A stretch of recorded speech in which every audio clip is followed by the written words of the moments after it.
Great Gatsby, Chapter 4, Section 6. When Jordan Baker had finished telling all this, we had left the plaza for half an hour and were driving in a Victoria through Central Park. The sun had gone down behind the tall apartments of the movie stars in the West 50s, and the clear voices of girls, already gathered like crickets on the grass, rose through the hot twilight. I'm the Sheik of Araby, your love belongs to me. At night when you're asleep, into your tent I'll creep. It was a strange coincidence, I said. But it wasn't a coincidence at all. Why not? Gatsby bought that house so that Daisy would be just across the bay. Then it had not been merely the stars to which he had aspired on that June night. He came alive to me, delivered suddenly from the womb of his purposeless splendor. He wants to know, continued Jordan, if you'll invite Daisy to your house some afternoon and then let him come over. The modesty of the man shook me.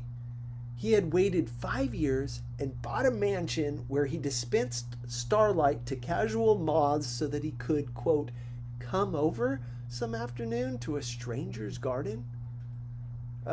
Did I have to know all this before he could ask such a little thing? He was afraid. He's waited so long. He thought you might be offended. You see, he's a regular tough underneath it all. Something worried me.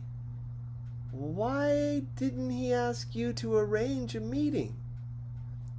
He wants her to see his house, she explained, and your house is right next door.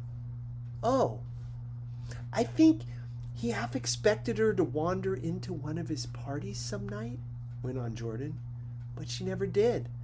Then he began asking people casually if they knew her, and I was the first one he found. It was that night he sent for me at his dance, and you should have heard the elaborate way he worked up to it. Of course, I immediately suggested a luncheon in New York, and I thought he'd go mad. I don't want to do anything out of the way, he kept saying. I want to see her right next door. When I said you were a particular friend of Tom's, he started to abandon the whole idea.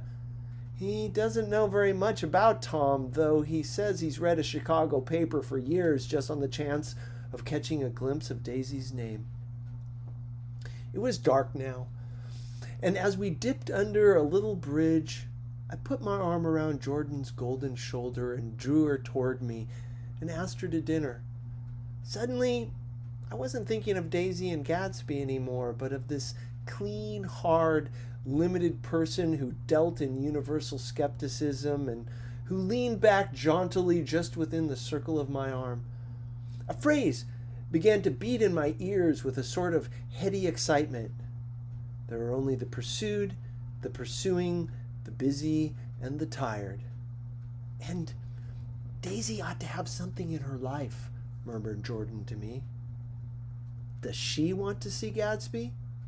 She's not to know about it. Gatsby doesn't want her to know. You're just supposed to invite her to tea. We passed a barrier of dark trees and then the facade of 59th Street. A block of delicate pale light beamed down into the park.